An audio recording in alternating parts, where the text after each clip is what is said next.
Boa noite, boa noite. Gente, bem-vindo a quem está chegando agora, né? Vamos começar mais uma live.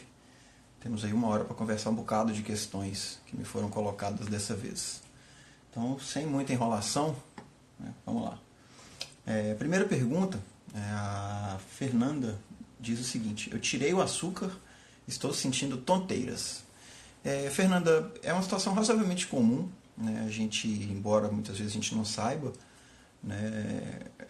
Na verdade nem é de conhecimento público, né? Muito difundido, a maioria de nós que está praticando alimentação convencional, né? Ocidental convencional, a gente é viciado em açúcar, né? A verdade é essa. E bem, quando você remove o açúcar refinado da sua dieta principalmente, né? Você costuma sofrer um pouco com abstinência. Eu posso falar assim de cadeira. Quando eu fiz o corte do açúcar lá em 2013, né, foi a última vez que eu comi açúcar, foi 28 de fevereiro de 2013, eu fiquei 2 dias tremendo, né, e tinha a sensação de que eu estava com a cabeça oca. Parecia que tinham tirado do meu cérebro e enchido minha cabeça com algodão. Em mim, isso passou em 2 dias. Mas eu conheço gente que ficou 1 semana, 2, passando mal mesmo. Vai depender muito de fatores individuais. Não tem muito como precisar quando que isso vai sumir, não. Tá?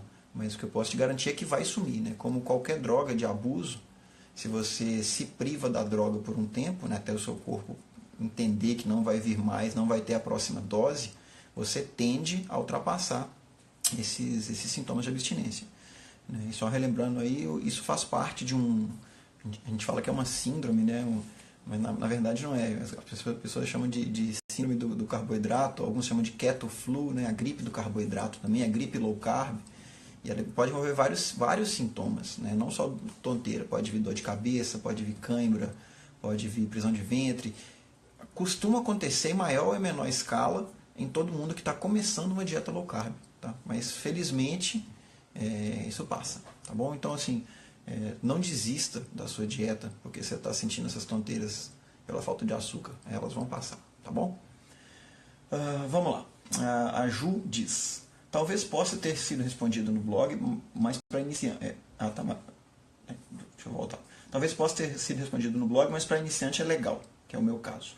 No começo da mudança de alimentação, como sei quando devo calcular os macros? Desde o início ou após uma fase de adaptação em que apenas mudo os alimentos para após começar a pensar em quantidades? Olha só, Ju, na prática, a menos que você tenha objetivos muito, muito específicos, ninguém precisa calcular macros. Né? Assim, o cálculo de macros ele é útil, ele funciona, mas ele é chato. Né? E ele pode ser tão chato que muitas vezes a pessoa desiste da dieta. É tão chato ficar pesando comidinha, né, que a pessoa larga a mão do negócio para lá. De novo, eu falo isso de cadeira também, porque já estou entrando no meu 6º ano com a dieta paleo, né? Só no último ano é que eu adotei a contagem de macros, porque Hilton, tenho objetivos específicos. Tá? Então, eu nunca contei macros nos meus primeiros 4 anos de dieta. Né? No 5º ano eu passei a contar. Fez alguma diferença? Fez. Mas a variação expressiva, você pode colocar aí que eu perdi 16 quilos sem contar macro, hora nenhuma. Né? E depois que eu passei a contar esses macros, eu perdi mais 4 quilos. Então, talvez, se você tiver paciência, se você tiver a possibilidade de ficar pesando a sua comida, aí talvez faça sentido você fazer isso, você ficar contando macros. Se não, né, eu não recomendo. Tá bom? Porque, como eu já falei, né, não canso de falar, é chato. Né? A chamada dieta flexível, se você fizer uma dieta flexível usando comida de verdade, que é perfeitamente possível, ela é uma dieta muito boa, funciona, vai ser saudável porque os ingredientes vão ser de verdade, mas dá trabalho, é chato. Né? Como eu trabalho em casa, eu mesmo faço a minha comida, eu cozinho a minha comida, eu monto o meu prato. Você pode colocar aí que por baixo eu gasto todo dia 20 minutos para arrumar o meu prato. Porque como eu calculo minha dieta todo dia e conto os meus macros, é chato. Eu vou para a cozinha, hoje eu vou comer 250 gramas de carne, 100 gramas de queijo, não sei quantos gramas de legume e por aí vai. Né? Então assim, se você está começando uma dieta paleo low carb agora, eu não te recomendo. tá? Você contar macros, a menos que você já saiba exatamente onde você quer chegar. Né? Ah, eu quero pesar 20 quilos a menos e quero ter tantos por cento de gordura e quero ganhar tanto de massa magra. É bem específico, beleza? Vamos lá, o Ângelo pergunta: jejum intermitente, quando e para que é recomendável? Ângelo, essa pergunta ela é filosófica quase, cara. Você tem que entender o seguinte: para perder peso, ninguém precisa de jejum, tá bom?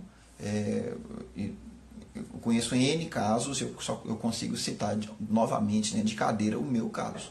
Os meus primeiros 16 quilos perdidos, eu não fiz jejum em momento nenhum. Eu fazia 3 refeições por dia. Né? Na verdade, fazer jejum em tempo nenhum é um exagero. Eu fazia jejuns entre as refeições, óbvio. Né? Mas o que eu estou querendo dizer é isso. Você não precisa de jejum para perder peso. Agora, jejum é uma ferramenta excelente para perder peso? Sim. Para controle glicêmico? Sim. Né? Jejum é bom para um monte de coisas. Inclusive, eu sou da opinião, né, dado ao registro ancestral, o registro evolutivo, de que nossos corpos estão não apenas prontos para jejuar, mas eu acredito que eles esperam o jejum. Tá? Então, acho que assim, você não precisa jejuar.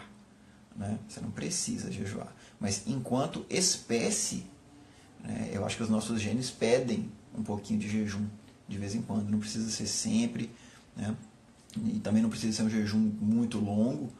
Mas lembra disso, né? Em tempos ancestrais, pré-agriculturais, a gente não conseguia comer todo dia, era normal. Era mais normal você dormir de barriga vazia do que de barriga cheia. E eu fiz um post sobre isso outro dia, né? Na natureza, os grandes predadores, né? Leões, ursos, tigres, eles não comem todo dia. E, na verdade, não é porque eles não gostam, não querem, é porque era difícil pegar um bicho, uma presa, para comer todo dia. Tá? Então, assim, eu entendo que dentro do padrão humano, dentro da evolução humana, a gente tinha um quadro semelhante. Né? Embora nossos caçadores, como a gente é Homo sapiens sapiens, a gente tem cérebros mais espertos que a média dos animais, né? A gente conseguia pegar bichos com mais frequência. Mas ainda assim, eu sou capaz de apostar o cabelo que eu não tenho, né? De que a gente não comia todo dia enquanto morava lá nas cavernas. Né? O fantasma da fome só foi destituído, né? A fome só sumiu do mapa, com muitas aspas aí, tá? A fome só deixou de assombrar a humanidade com a invenção da agricultura. Eu fiz inclusive um post sobre isso, foi ontem, né? Fazendo a comparação do Neolítico e do Paleolítico, né? E citando lá o Jared Diamond. Né? O Diamond ele é categórico, ele fala: ó, a agricultura foi a melhor e a pior coisa que aconteceu com a humanidade. Né? Porque sem agricultura, os humanos nunca teriam conseguido criar cidades, criar nossa civilização, inventar coisas de tecnologia sofisticada. A gente chegou até na Lua, né? Para quem acredita nisso. Né? Para quem não acredita, não vou comentar aqui não, para quem não acredita. Mas, e ao ponto que, por essa ótica, a agricultura foi um trunfo imenso para a espécie humana. Né? Ela permitiu que a gente chegasse onde a gente está hoje. Por outro lado, a agricultura também criou uma série de mazelas. Né? Então, por exemplo, a partir de quando um povo tinha muita comida em excedente que ele plantava e o outro não, você desperta ganância e as pessoas começam a ter guerra. Né? E além disso, a única maneira de você manter um exército vivo é se você tiver agricultura. Então, sem agricultura você não tem guerra, você não tem exército. Vai por aí. Outra coisa, a agricultura proporcionou a desigualdade social. Enquanto todo mundo é caçador, né, todo mundo consegue matar o leão com uma lança. Então todo mundo tem o mesmo valor. Né? Homens e mulheres têm o mesmo valor dentro de uma tribo de caçadores e coletores, porque o esforço deles é praticamente o mesmo, o valor em termos de trabalho. Mas quando você tem uma sociedade agricultural, não. Né? Uma pessoa plantando um campo pode abastecer 50 pessoas de comida. Isso permite que dessas 50 pessoas, né, sei lá, várias vão virar soldados, participar da defesa da comunidade, outras vão virar artesãos, outras vão virar sacerdotes, outras vão virar músicos, poetas. Então você permite uma especialização social muito maior. E com isso você acaba chegando no modelo que a gente tem hoje. né? A partir do momento que você teve pessoas que conseguiam usufruir, né, do excedente de comida, né, para fazer outras coisas, é aí que surgem reis, é que surge o Estado. Né? Então tem muito disso aí. Né? Sociedades agriculturais, elas são basicamente hierarquizadas, com hierarquia geralmente grande. Você tem o chefe, o subchefe, os vários subchefinhos, até chegar na ralé, que é mais ou menos o que a gente tem hoje. Né? Um presidente, vários senadores, vários deputados, muitos vereadores, até chegar no cidadão comum, né? Com um exército para forçar a lei. Enquanto que numa sociedade não agricultural, caçador-coletor, basicamente tinha um chefe que não era muito chefe assim, era o líder, né? Às vezes tinha um líder religioso também e o resto todo mundo igual. Entendeu? Então nesse ponto a agricultura tem vantagens e desvantagens. É loucura a gente pensar em viver sem agricultura hoje em dia. Né? Quem falar isso aí, sinto muito, o cara tá lelé da cuca. Mas a gente precisa reconhecer. Reconhecer isso, né? O bem e o mal. E tentar fazer o melhor que a gente puder com essa informação. Tá? Vamos lá. Então, só fechando isso, né? A agricultura, a grosso modo, ela espantou o fantasma da fome, mas ela trouxe um monte de outras mazelas e outras benesses também. Né? Por exemplo, tem uma outra coisa que a agricultura trouxe de tabela, foram as doenças. Uma série de doenças que a gente tem hoje, que são comuns para nós, né? Comuns no sentido de, sei lá, sarampo, rubéola, varíola, alguns já foram erradicados, outras não, né? Infelizmente tem um movimento anti-vacinas querendo que as pessoas não se vacinem nem vacinem seus filhos, mas também não vou ficar me alongando nisso não. Mas essas doenças, né, elas eram doenças que afetavam animais e que com o contato humano, a partir de quando a gente começou a plantar e criar bichos, essas doenças migraram para os humanos. Entendeu? Então, por conta disso, é mais uma mazela que a agricultura trouxe. Né? Ela trouxe doenças para os seres humanos. Né? Mas, só para não ficar mal entendido, não estou pregando contra, muito antes pelo contrário. Tá? Eu amo a agricultura. Né? Eu adoro poder ter as minhas abóboras, as minhas abobrinhas, os meus alfaces, tudo isso aqui no conforto da minha casa. Eu não queria ter que plantar tudo isso, porque eu gosto de comer plantas. Tá? Mas quando você pensa em agricultura, também na maioria esmagadora da agricultura mundial, que estão plantando monoculturas de grãos riquíssimos em amido, né? A gente tem um problema enorme aí, né? Porque no fundo isso não é comida, né? Isso é dinheiro, é um commodity, né? Usado como lastro, e essas coisas fazem mal pra gente. Tá? Mas é isso. Vamos lá. A Lara está dizendo: Hilton, me manda um oi. Oi, Lara. Vamos lá, o Thiago. Não é bem uma pergunta, mas eu adoro ler sobre low carb, keto, carnívoro, jejum intermitente e sempre fico muito curioso para saber o que a galera que eu sigo já leu e recomenda. Excelente colocação / pergunta, Thiago. Leitura é fundamental. A gente tem que ver menos TV e ler mais livros. O que eu já li e gosto de recomendar sempre? Tá? Livros do Gary Taubes. Né? Você pode começar pelos livros do Taubes. Livro da Nina Teicholz. Né? Em português ele chama... Nem sei como é que chama em português o livro da Nina. Em inglês chama The Big Fat Surprise, se não me engano. O Taubes tem Good Calories, Bad Calories e Why We Get Fat. Os dois são fenomenais. Você pode ler o livro do Paul Jaminet, que chama The Perfect Health Diet. Você pode ler todos os livros do Mark Sisson, são muito bacanas. Você pode ler o livro da Terry Walls. A doutora Terry Walls desenvolveu o protocolo para combater a esclerose múltipla nela mesma, né? E foi tão bom que ela publicou o livro. Você pode ler o livro da Sarah Ballantyne, que chama Protocolo Autoimune, muito bacana para quem tem doenças autoimunes. Né? Tudo isso aí está falando de específico. A Jussi falou aí que o livro da Teicholz chama Gordura Sem Medo. Então, beleza, é isso aí, moçada, Gordura Sem Medo. Isso todo aí são livros que versam sobre o universo de nutrição. Tá? Mas se você quiser sair um pouco dessa esfera, recomendo fortemente os livros do Jared Diamond, que eu citei agora. Né? O Jared Diamond tem 3 livros que eu já li que são fenomenais. Né? O primeiro chama-se Armas, Germes e Aço, né? E ele especula exatamente, dado que todos os seres humanos são iguais geneticamente, todos têm o mesmo nível de inteligência, sem exceções, por que a Europa dominou o mundo? Né? Por que a Europa é a maior influência na cultura e em tudo mais no mundo hoje? E ele faz uma digressão assim que o negócio é lindo. Então pode ler, leia. Armas, Germes e Aço. O segundo livro do Jared Diamond, que é muito bacana também, chama-se Colapso. No livro ele reúne relatos de 10 civilizações humanas, obviamente, né? Não tem outra civilização que a gente conheça, 10 civilizações que se extinguiram por burradas próprias. Né? E aí vai, tipo, a colônia dos vikings na Groenlândia durou 400 anos e foi extinta. A Ilha de Páscoa, né? A civilização da Ilha de Páscoa, ela acabou antes mesmo dos espanhóis chegarem para matar todo mundo. Quando eles chegaram já não tinha quase ninguém para ser morto. Né? Que mais? Os maias, né, na América Central. Todos esses povos cometeram burradas enormes. Né? E o que é mais bacana do livro do Diamond é que ele parte dos erros desses povos e mostra que nós, como civilização moderna, estamos errando a mesma coisa. Então, qual que é a chance da gente se extinguir também? É uma pergunta muito bacana. Leiam. E esse se chama Colapso. O terceiro livro do Jared Diamond, que é muito bacana, chama-se O Terceiro Chimpanzé. Né? E ele fala basicamente sobre a evolução da espécie humana. Não vou entrar em muito detalhe não, para não ficar esticando demais a questão. Mas leiam os 3. Que mais? Os livros do Yuval Harari são bacanas.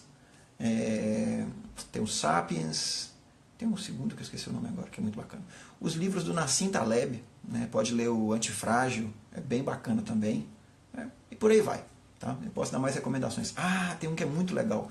Um livro de um cara chamado Leonard Milodinov, que chama-se O Andar do Bêbado, né? Como o acaso molda nossas vidas. Esse é fenomenal. Né? Você pode ficar um pouco triste quando você acabar de ler, e eu não vou falar o motivo, mas leia o Andar do Bêbado, é fenomenal. A Jussi falou, o outro livro do Harari, Eu Amo Deus. É isso mesmo. Obrigado, Jussi. Vamos lá, mais uma perguntinha. A Rosane pergunta, xilitol e eritritol elevam a insulina? Olha só, Rosane, essa pergunta ela é feita reiteradamente. Né? E, bem, ainda que eles não elevem a insulina, né, ao que tudo indica, não elevam a insulina. Tá? Eles podem elevar a sua resistência à insulina. Tá? Só tem um estudo sobre o assunto. Esse estudo ele não testou o xilitol nem o eritritol, ele testou outros adoçantes. Né? Fizeram primeiro um estudo com ratinhos, e depois reproduziram um estudo em humanos. Né? O estudo em humanos foi feito com poucas pessoas, foram só 7 pessoas. Eles deram para as pessoas alguns tipos de adoçante, especificamente sacarina. Eu acho que no teste com humanos foi só com sacarina mesmo. Não sei nem se chegou a entrar ciclamato, não. Tá? E o que resultou disso? Mesmo tomando doses normais desse adoçante, né, da sacarina, as pessoas desenvolveram resistência à insulina, elas aumentaram sua resistência à insulina. Tá? Então, a lição que eu tiro disso? Né?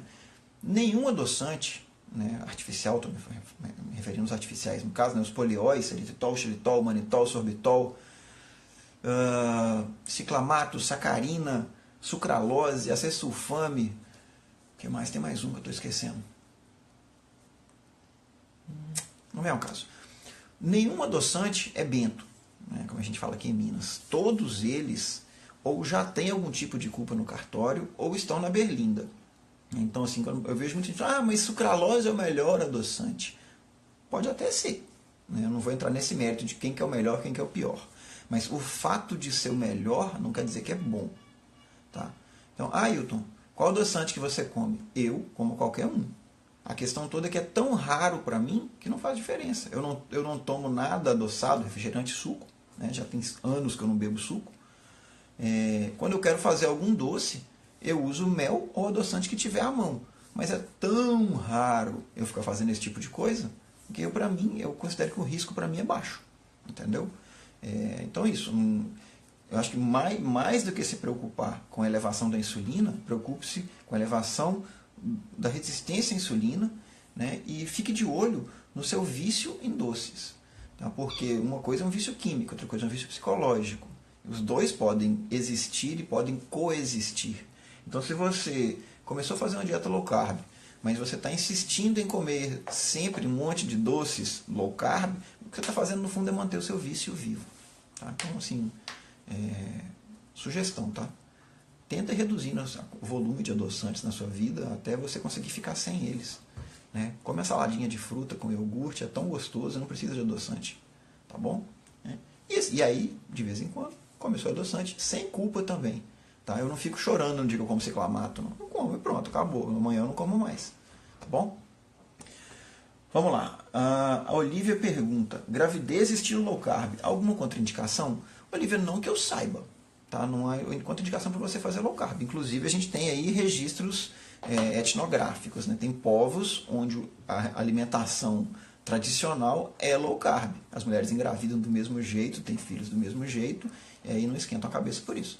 Também tem povos onde se come muito carboidrato, né? E eu estou falando aí de carboidratos bons. Né? Okinawa, Kitava, são sociedades onde tradicionalmente se come um monte de carboidratos. E são carboidratos bons, também não há problemas de fertilidade ou problemas de gestação. Né? O que eu te recomendo sempre é low carb ou não, coma comida de verdade. Tá? Então, assim, é claro que durante a gravidez, como a mulher tem um gasto calórico maior, os hormônios estão descontrolados, tende a haver um ganho de peso maior, você pode comer menos carboidrato. Mas não precisa chegar a ser low carb se você não quiser. Né? Foque-se sempre em comer comida de verdade. Tá? Se você come comida de verdade, variada, carnes, ovos, queijo, se você tolerar, legumes, frutas, verduras, né, a probabilidade de você conseguir tudo que o seu bebê precisa, né, é alta. Tá bom? Vamos lá. A Ivete pergunta: o que fazer para amenizar a prisão de ventre e a insônia na low carb cetogênica? Olha só, Ivete, eu já vi relatos de várias situações. Né? Gente que começou a fazer dieta cetogênica e teve insônia, e depois de algumas semanas a insônia sumiu, né? sem ela fazer nada. Pessoas que fazem dieta cetogênica e a insônia chega e permanece. Né? Então, assim, eu não sei te explicar o motivo, tá? Bioquímico, fisiológico, de por que os carboidratos induzem mais o sono. Mas, assim, é fato. Tá? Para a maioria das pessoas, você comer um pouquinho mais de carbo vai te induzir sono. Então, o que eu te recomendo? Se você está numa dieta cetogênica há um tempo razoável já e não está conseguindo dormir direito, para. Ou então, aguenta o rojão. Aguenta o rojão. A questão toda é: ninguém precisa de dieta cetogênica. Talvez em caso clínico. Eu tenho epilepsia refratária à medicação. O que controla as minhas crises, né? É uma dieta cetogênica. Cara, beleza. Aí se você tá trocando um mal maior por um mal menor. Eu parei de ter convulsões, mas agora eu não consigo mais dormir. Vale a pena? Se valer, continua. Se não valer, para. Ou então você é diabética e está controlando sua glicemia perfeitamente com dieta cetogênica. Minha glicemia agora nunca mais passou de 90, de 80. Só que eu não durmo mais. Vale a pena? Se vale a pena, continua. Se não vale a pena, para. É sempre isso. Você tem que ter o controle, você tem que ter a rédea. Eu falo isso sempre nos meus posts. Né? Toma a rédea da sua vida, senão o cavalo te joga no chão. Você tem que decidir o que é melhor. E o melhor jeito de você fazer isso é testando. Tá? Segunda parte da sua pergunta, prisão de ventre. A mesma coisa. Já vi bastante gente que fica em dieta carnívora, por exemplo, né, e não tem prisão de ventre. Tá? O número 2 sai bonitinho. Né? Todo dia, o dia sim, dia não, sem dor, sem inchaço, sem nada. Bonitinho naquela escala Bristol de fezes. O que eu percebo? Em mim, por exemplo, não funciona. Se eu começo a comer uma dieta carnívora, rapidamente meu intestino trava. No meu caso, eu não fico com dor, nem inchaço, nem nada. Mas, é chato. Eu sei que tem coisa para sair e não sai. Para mim é incômodo. Qual que foi a minha opção? Eu não fico em dieta carnívora muito tempo. Às vezes eu como uma vez na semana, só carne, 2, 3, mas nunca fico muito tempo. Então, se você está fazendo dieta cetogênica e seu intestino está ficando preso, de novo, vale a pena ter o intestino preso para fazer dieta cetogênica? Eu acredito que não, mas você tem que saber o que é melhor para você. Tá bom? Só relembrando, ninguém tem que ficar em cetose, ninguém tem que ficar em jejum para perder peso. O nosso corpo está pronto para isso, mas são ferramentas. São ferramentas. É perfeitamente possível ser saudável sem fazer dieta cetogênica e sem fazer jejum. Tá bom?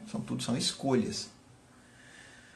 Vamos lá, outra perguntinha. Rosane pergunta, o chá verde diminui a testosterona livre no organismo? Rosane, eu fiquei curioso com isso também. Fui correr atrás, eu achei alguns estudos, são estudos feitos em ratos, ou seja, não dá para extrapolar para humanos, mas levanta hipóteses.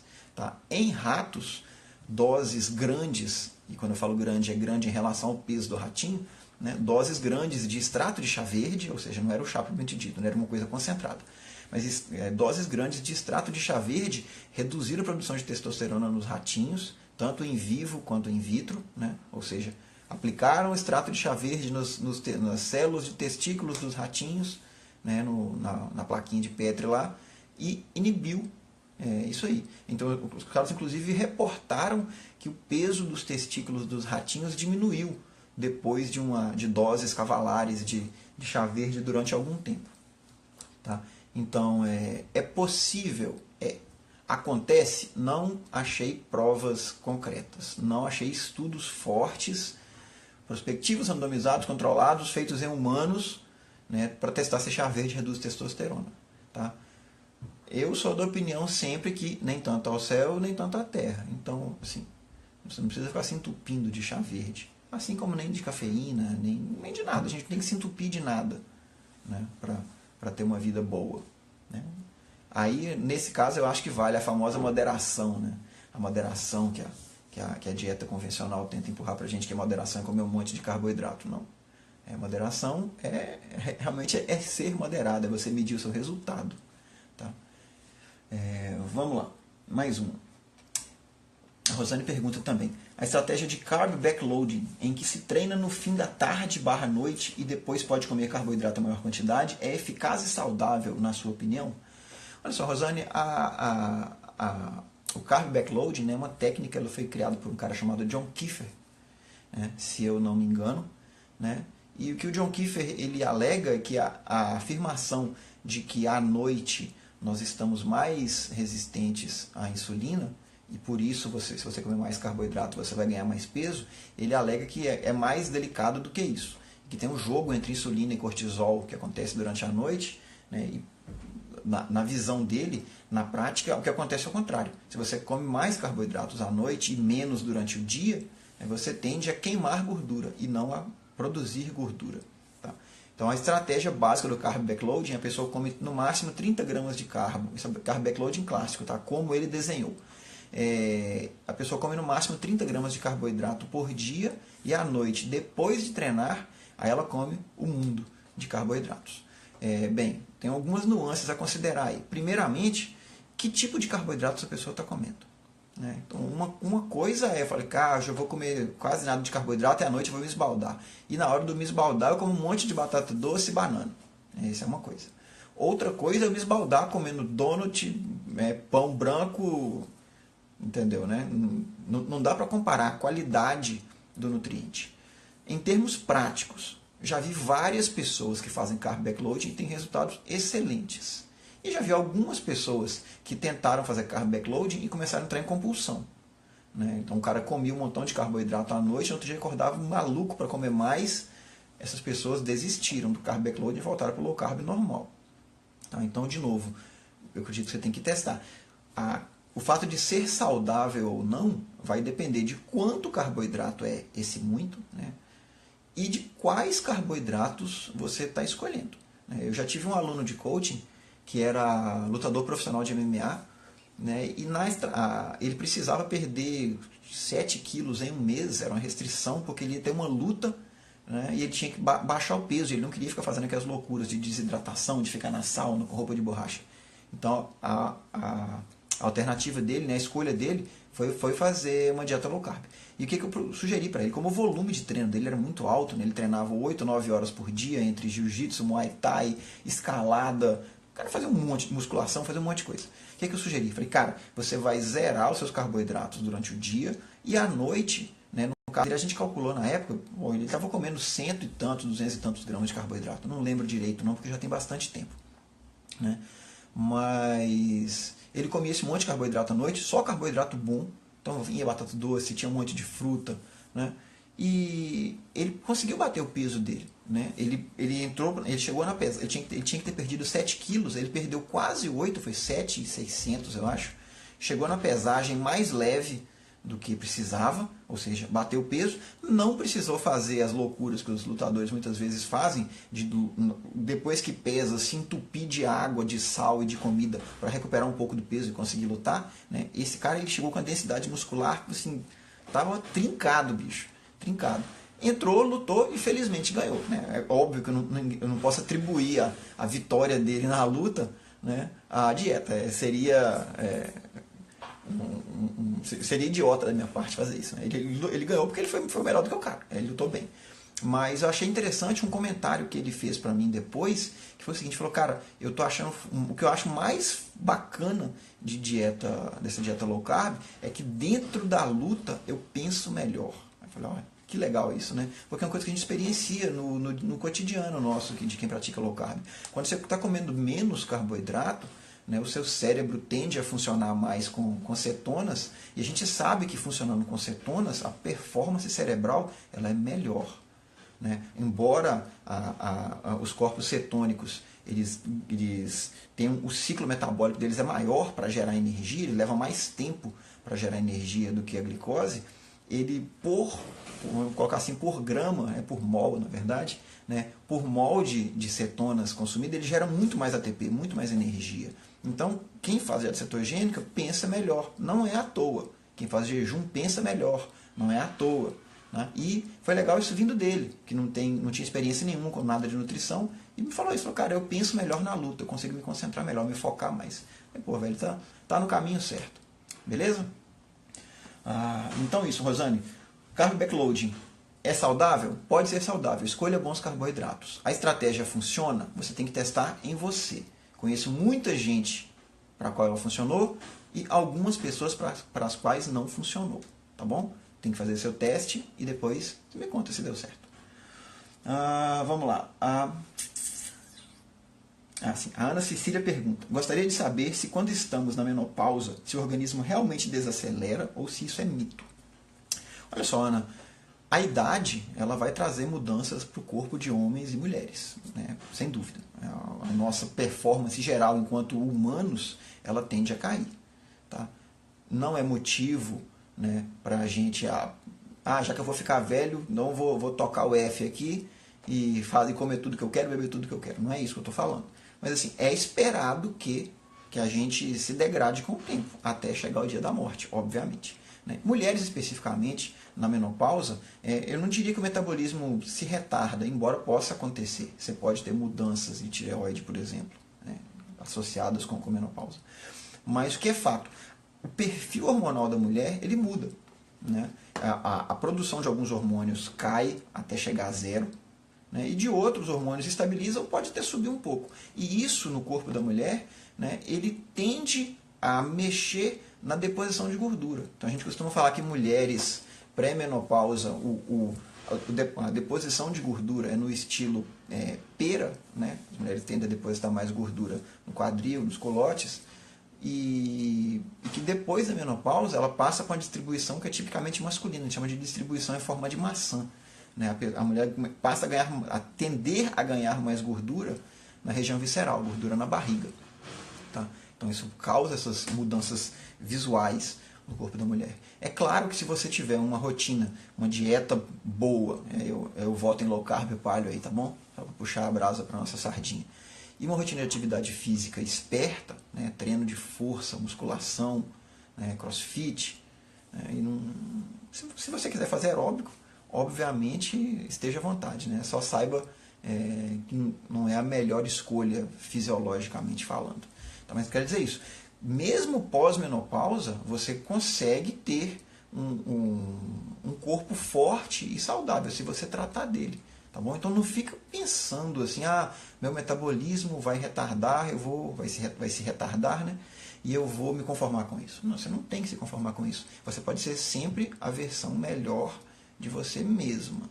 Eu dei exemplo uns dias para trás. Né? Uma pessoa que levanta, 120 quilos no supino, quando ela tem 35 anos, né? E ela vai chegar aos 70 anos, ela está levantando 40 quilos, é uma derrota para essa pessoa? De maneira alguma. De maneira alguma. O corpo dela já sofreu com os anos, o sofrimento natural, envelhecimento, né? Nenhum de nós vai viver para sempre, ninguém vai ser jovem para sempre. Tá? Então, assim, levantar 40 quilos no supino aos 100 anos, aos 70 anos, pode ser tão bom quanto ou melhor do que você levantar 120 quilos quando você tem 30.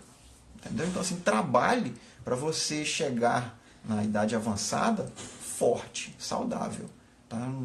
Tente não ficar se preocupando com o fato de que o tempo está passando, que o seu corpo está se deteriorando. Morrer todo mundo vai.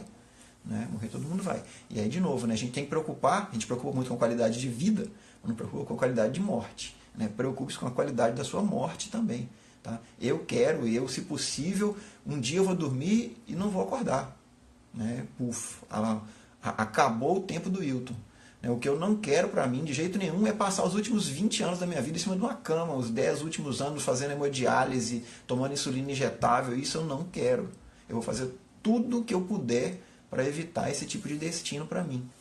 E espero influenciar pessoas para que elas passem a pensar assim também. Tá bom? Vamos lá, mais uma. O Marcos pergunta, a partir de que momento contamos o início do jejum? Marcos, para mim isso é filosófico. Tá? Hilton, eu conto o início do jejum a partir da última garfada que eu dou no prato. A comida acabou, agora é jejum. Tá? Mas eu poderia também contar a partir do momento que o meu estômago está vazio. Mas como é que sabe quando o seu estômago está vazio? Pois é, você não sabe quando o seu estômago está vazio, entendeu? Você nunca vai conseguir ter certeza do vazio no seu estômago. Então, eu prefiro contar do momento que o meu prato está vazio. Então, última garfada, agora é jejum. Vamos lá, mais uma. O Marcos pergunta, ácido úrico alterado pode ser genética? Quais as consequências? O meu está sempre um pouco acima. O último exame deu 7,6. Olha só, Marcos, bem, vamos lá. O ácido úrico, né, ele é um produto do nosso metabolismo, né, especificamente o metabolismo de purinas, né, que são compostos que existem em diversos alimentos que a gente come. Né, tem purinas em vísceras, em carnes, tem purina em cerveja, tem purina de um monte de lugar. Né, e o seu corpo, ao digerir isso aí, ele vai produzir ácido úrico. Quando é que configura gota? Né, gota é configurado quando você tem excesso de ácido úrico. Ah, mas por que o ácido úrico está elevado? Quando você come carne, ele se eleva. Fato. Quando você toma cerveja, ele se eleva. Mas uma pessoa saudável, quando você come carne, a produção de ácido úrico eleva, a excreção de ácido úrico também eleva. Então, se você come muita carne, você começa a produzir mais, você começa a urinar mais. Tá bom? A questão toda existem alimentos que prejudicam a excreção de ácido úrico. Notadamente, álcool, açúcar. Esses dois, né, além de, no caso da cerveja, por exemplo, que tem álcool e tem purinas, a cerveja aumenta a produção de ácido úrico e ela reduz a excreção de ácido úrico. Tá? Por isso que a gota era chamada antigamente de doença do rei. Né? Porque para você conseguir ter gota, você tinha que ter grana. Porque carne era caro, álcool era caro e açúcar era caro. Isso lá na Idade Média. Né? Os finais da Idade Média, pelo menos. Bem, hoje em dia é muito fácil você ter gota. Porque álcool é barato, açúcar é barato e carne processada principalmente, salsicha, embutidos, é tudo muito barato.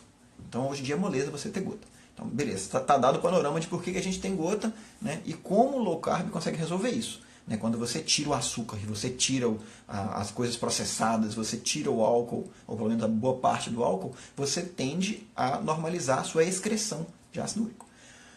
Eu dei uma olhada em artigos da Plano PubMed, eu achei 14 doenças genéticas, ou seja, são mutações em genes que fazem com que uma pessoa tenha ácido úrico elevado.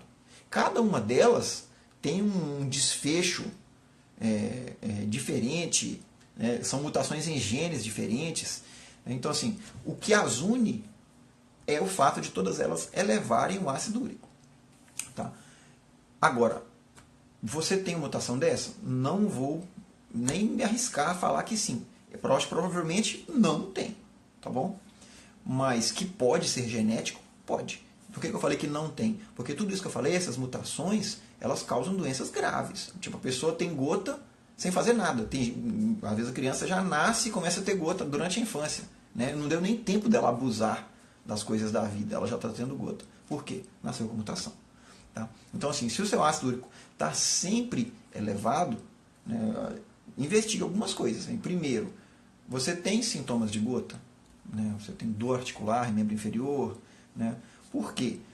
Por que eu estou falando isso, na verdade? Né? O padrão, a gente tem o padrão convencional, ácido úrico acima de 7, se eu não me engano, já é risco. Tá? Tem que lembrar o seguinte, os padrões, eles foram estabelecidos dentro da medicina convencional. Então eu te faço a seguinte pergunta.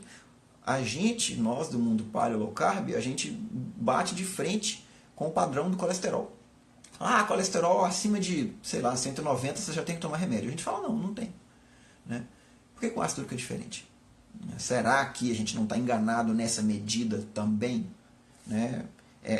Isso é filosófico, eu não tenho argumentos para falar, eu nunca vi ninguém falando que os parâmetros de ácido úrico estão errados, igual tem um monte de gente que fala sobre os parâmetros do colesterol. Né? Para o ácido úrico eu nunca ouvi ninguém falar isso. Tá? Mas fico de advogado do diabo aqui. Tá? Se você está comendo uma dieta low carb, bonitinho, você está no peso, está com peso bacana, você não tem nenhum sintoma de síndrome metabólica, né? Apesar de que a síndrome metabólica ela envolve o ácido úrico elevado, né? Você não tem nenhum sintoma de gota, você está em risco mesmo, entendeu? Então, assim, sobre a sua pergunta, né? Pode ser genético? Pode. Né? Quais consequências? Não sei te falar, porque tem muitas anomalias genéticas possíveis, tá bom? Vamos lá. As perguntas que eu tinha anotado. Tem só uma coisa que eu queria comentar. Essa semana eu recebi uma imagem, né, de um post falando mal da pasta de amendoim. Por que pasta de amendoim te faz mal? Né, e as argumentações, né, algumas delas eu concordei, mas algumas não. Aí vamos lá. A pessoa tinha dado 4 argumentações.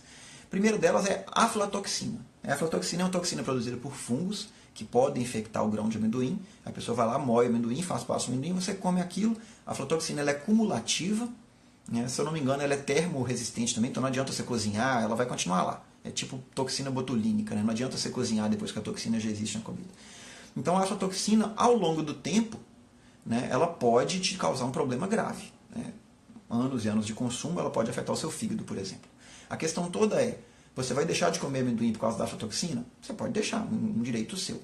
Você pode buscar marcas de amendoim que tenham selo de controle, porque é sabido que há contaminação de amendoim por aflatoxina. Então, as empresas criaram um selo de qualidade. Empresas que fiscalizam os seus lotes de amendoim por aflatoxina.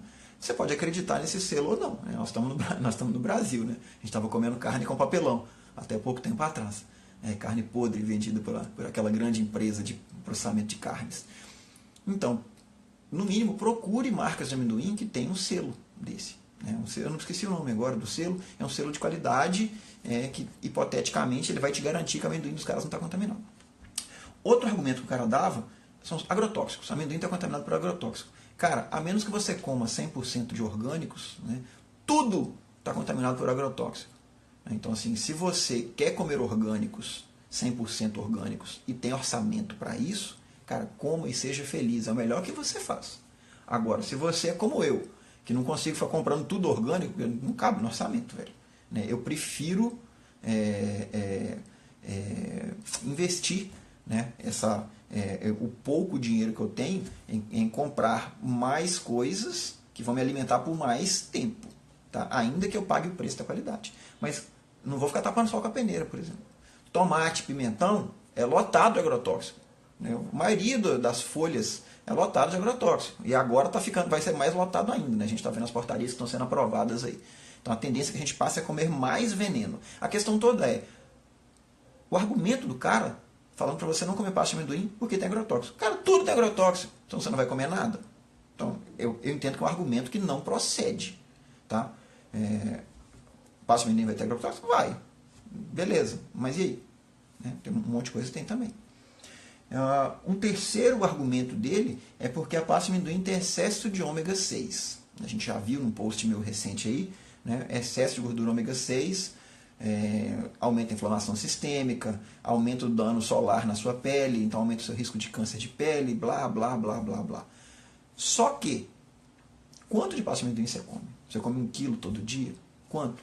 Porque o excesso de ômega 6 na alimentação convencional não está na pasta de amendoim. Ele está no óleo de soja, está no óleo de canola, todo esse lixo que a gente come aí. Comia, não graça, né? comia.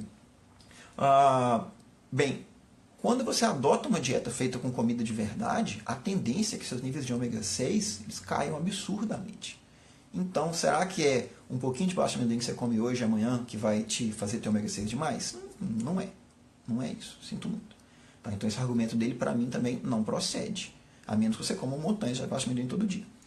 O último argumento que ele cita é a presença de oxalato. O oxalato é um antinutriente, existe no amendoim, isso é indiscutível.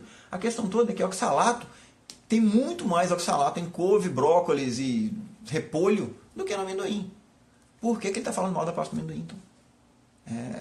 A coisa é um pouco incongruente. Né? Você tem que lembrar do seguinte, toda planta tem defesas naturais. As plantas não querem ser comidas. Todas elas têm defesas. Né? Antinutrientes, tem jeito de se imaginar. Lectina, fitato. Né? Eu vejo muita gente falar, mas isso aqui é cheio de fitato. Cara, uma das coisas mais ricas em fitato que existe é castanha de caju e cacau em pó. E eu não vejo ninguém falando, não vou comer cacau em pó porque tem fitato. Não vou comer castanha de caju porque tem fitato. Não sejamos hipócritas. Hipócritas. Se você quer seguir a risca, não vou mais comer fitatos. Então pesquisa tudo que você come, né? Tudo que você come, e olha o tanto de fitato que tem e sai eliminando seus fitatos aí. Vamos ver o que sobra no final. Tá bom? A questão toda é essa. Não é o que você come, né, nesse quesito de antinutrientes. Você tem que levar em consideração quanto você come, como você preparou. Você botou feijão de molho, se você come feijão. Você botou a lentilha de molho, se você cozinhou o seu grande bico na pressão, o volume de fitato nesse cara vai ter caído. E aí, você vai continuar com medo de comer isso? Né? Algumas coisas eu acho que assim, a gente não pode cair na questão do dogma, né? Porque eu vejo muito disso. Pessoas que não comem algum tipo de comida por algum motivo, né? Um motivo que ela tem, e novamente, né? Se esse motivo é religioso, espiritual ou ético, eu não vou falar nada. Eu estou calado, minha boca está fechada. Eu nunca vou criticar isso das pessoas. Mas se você não come um produto alimentício, um alimento, porque você está falando só sobre nutrição, sem analisar o que tem ali, cara, sinto muito. Por exemplo, pessoas que não comem carne porque acham que carne faz mal. Tá errado, velho. Não tem estudo forte que mostra isso. Né? Pessoas que seguem o Dr. Loren Cordain e não comem batata porque no mundo paleo não se comia batata. Não tem estudo nenhum, não tem evidência nenhuma de que batata te faça mal, a menos que você já seja doente. Então não faz sentido você perpetuar esse tipo de coisa. Tá? Não, eu não vou comer feijão porque tem fitato. Mas você continua comendo cacau em pó. Tá incoerente. Tá? Não seja esse tipo de pessoa, tá bom? Não ande nessa seara. Vamos lá, eu vim passar algumas perguntas aqui, a gente tem 10 minutinhos ainda. Tomara que o Instagram não me sacaneie de novo. Eu vou tentar voltar nas perguntas que foram feitas. Vamos ver aqui. A Marita falou o seguinte. Eu já fiz dieta carnívora por 21 dias e descobri que monodietas para mim não funcionam. Marita, para mim também não. Tá? Eu penso, como eu já relatei, né, o meu intestino trava depois de alguns dias de dieta carnívora, mas não é por isso, ou não é só por isso, que eu não faria dieta carnívora constantemente. Eu não faria dieta carnívora porque eu adoro comer planta. Eu me reservo o direito de comer um monte de planta todo dia. Então, se você quer fazer dieta carnívora, o seu intestino funciona bem, você não sofre, cara, faça e seja feliz, porque é saudável. Agora, se seu intestino está travando, estou com dor de barriga, quero fazer cocô e não consigo, ai meu Deus, está doendo, para. É isso. Idem para quem só come plantas. Se você só está comendo plantas e está tendo desconforto, cara, começa a comer bicho. Começa a comer bicho. Você tem que ver que além do que é a média estatística, né, tem a variação individual. Por que eu estou falando isso? Na média, dietas exclusivamente veganas, né, na média elas não são saudáveis. Mas tem pessoas que comem dieta vegana e são perfeitamente saudáveis? Tem. A variação individual, ela existe. Ainda mais se o cara suplementar B12 e tudo mais, ele vai ser perfeitamente saudável. Tem gente que se comer dieta só carnívora vai ficar doente? Tem também. Né? Na média não fica, mas a variação individual existe. Né? Então você tem que respeitar o seu corpo sempre.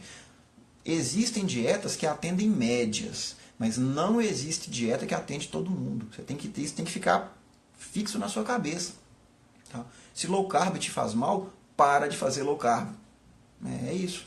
Eu não acho que, ao dizendo isso, eu estou advogando contra o low carb. Não é.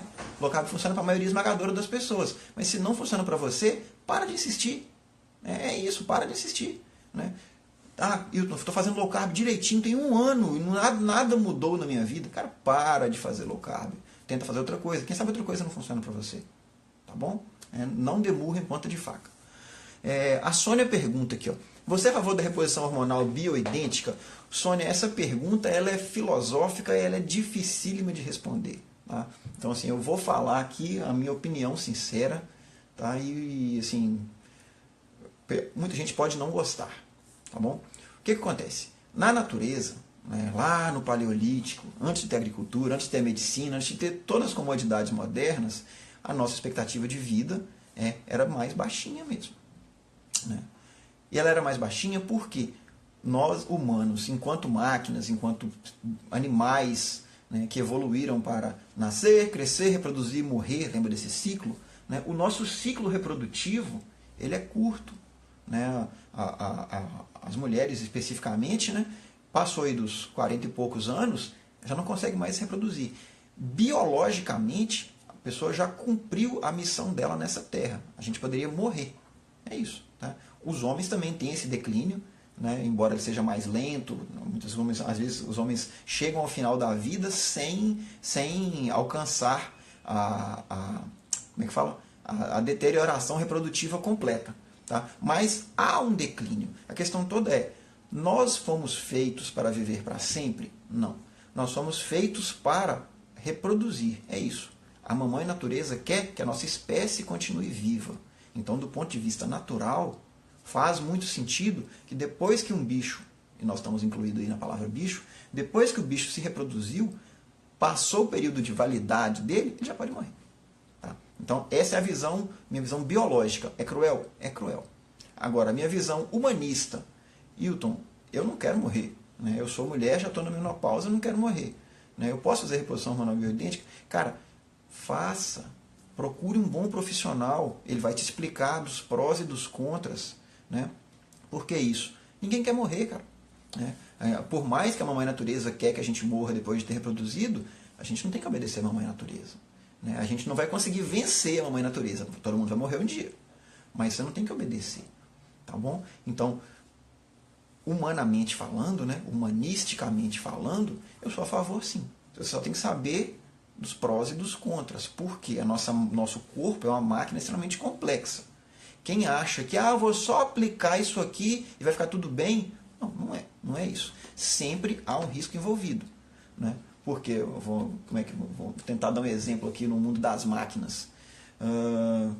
Sei lá, você tem um carro a gasolina, né? E o seu carro chega numa época lá que ele começa a falhar, ele está dando bizil lá. Vamos pegar um exemplo diferente. O seu carro tem 4 pneus que são iguais.